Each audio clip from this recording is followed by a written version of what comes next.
ఏ తీర్ల social మీడియాలో food బ్లాగర్లు food exploring పేజీలు ఎక్కువైతున్నాయో అదే తీర్ల కల్తీ తిండి పాచిపోయిన ఫుడ్ పప్పుల జెర్రీ సమోసాల బల్లి అనుకుంటా తీరొక్క వార్తలు ఎక్కువైతేనే ఉన్నాయి. చిన్న టిఫిన్ డబ్బా మామూలు టిఫిన్ సెంటరు టౌన్లలో బేకర్లు పెద్ద పెద్ద రెస్టారెంట్లు ఇట్లా ఇది అది అని ఏం తేడా లేకుండా అన్నిటికాడ కల్తీనే కానొస్తుండే వరకలా దాని దెబ్బకు హైదరాబాద్ బిర్యానీ బ్రాండ్కు దెబ్బ పడ్డది. నేషనల్ క్రైమ్ రికార్డ్స్ బ్యూరో వాళ్ళు మెయిన్ సిటీలలో చేసిన లేటెస్ట్ సర్వేలో తేలిన ముచ్చటేందంటే ఫుడ్ క్వాలిటీలో హైదరాబాదే లాస్ట్ ఉన్నదట. ఫుడ్ సేఫ్టీ ఆఫీసర్లు రికామ్ లేకుండా రిలాక్స్ కాకుండా ఈడ ఆడ అని తేడా లేకుండా అన్నిటి కాడివై పురుపులతో సహా పట్టుకునే వరకలా పోయిన 2 నెలలనే 84% ఫుడ్ పాయిజన్ కేసులు నమోదైనాయని లెక్క తేలిందట. 62% హోటళ్లు డేట్ అయిపోయిన ఖరాబైన సామాన్లతోనే వండి వడ్డిస్తున్నట్టు సర్వేలో తేలిందట. బిర్యానీ శాంపిళ్లలో కూడా మస్తు డేంజర్ కలర్లు వాడుతున్నట్టు తేలే వరకలా భాగ్యనగరం బిర్యానీ బద్నామయ్యవలసి వచ్చింది. ఇప్పుడు హోటళ్లు పడ్డ కక్కుర్తితోని కథ ఏం దాకొచ్చిందో చూడురిగా. ఒకప్పుడు హైదరాబాద్ బిర్యానీ అంటే కామన్ పబ్లిక్ కాంచి సెలబ్రిటీలు స్టార్ల దాకా బయట రాష్ట్రాలే కాదు బయట దేశాలకెళ్ళి వచ్చిన వాళ్ళు కూడా లొట్టలేసుకుంటా దమ్ మసాలా బిర్యానీ లెగ్గు పీసు కుమ్మేని అనుకుంటా ఒకటికి 2 ప్లేట్లు తిని బేవ్ అని థమ్స్అప్ తాగి నిమ్మలమయ్యేటోళ్ళు. బయటి ఊర్లలో ఇంకేడ తిన్నా గానీ హైదరాబాద్ బిర్యానీ తిన్న టేస్ట్ అయితే రాదు అనుకుంటా పట్టణంలో అడుగు పెట్టంగానే పట్టు పట్టేది. అసొంటి పేరువైన బిర్యానీ ఇప్పుడు కల్తీప్పుడు చేయంగా బ్రాండ్ పోగొట్టుకునే కాడికి వచ్చింది.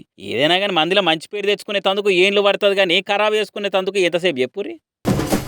ప్రజాపాలనకు ఏడాది అనుకుంటా ఓదికు కాంగ్రెస్ వాళ్ళు సంబురాలకు తయారైతుంటే ఏం చేసిరని ఉత్సవాలు ఏం ముంగట పడేసిరని మురుసుళ్ళు అనుకుంటా కార్ పాటలు కారాల మిరియాలు నూరబట్టిరు. పవర్ పోయిన బాధ కాబట్టి మీలొల్లి మీదే అనుకుంటా హ్యాండ్ పాటలు మాత్రం బ్యాండ్ సప్పుడుతోని బారాత్లతోని ఏడాది పండుగను జోరుగానే చేస్తేందుకు చూస్తున్నారు. ఇప్పటికే ప్రజాపాలన విజయోత్సవాల పేరు మీద ఈ నెల 14 సోనియమ్మ బర్త్డే అయిన డిసెంబర్ 9 దాకా తీరొక ప్రోగ్రాం చేయబట్టిరు. ఇస్తామన్న గ్యారంటీలు అమలు చేస్తామన్న హామీల్లో ఎన్ని మాట తప్పినం మత్పరిచినం అనేది ఏమాత్రం యాద్ చేయకుండా చాలా జాగ్రత్తగా ప్రీ బస్ పథకము 500 గ్యాస్ సిలిండరు 200 యూనిట్ల ఫ్రీ కరెంటు అసొంటి సర్కార్ చేస్తున్న పనుల గురించి పబ్లిక్ చెప్పి జనాలకు పార్టీని తీసుకుపోవాలని చూస్తున్నారు మంచిగా. ఇక ఈడిదీడే ఎంత చేసినా ఏమున్నది ఈ ముచ్చట హైకమాండ్ కళ్ళల్లో పడ్డా ఏమైనా ఫాయిదా ఉంటుందని ఓ పెద్ద సభ పెట్టి పార్టీ సెంట్రల్ లీడర్ అని పిలిచి పతార పెంచుకోవాలన్న ప్లాన్లు ఉన్నారని టాకు. డిసెంబర్ 2 లేకుంటే 3 తారీఖు నాడు హైదరాబాద్ శివార్లో భారీ సభను గ్రాండ్ గా ప్లాన్ చేస్తేందుకు చూస్తురట.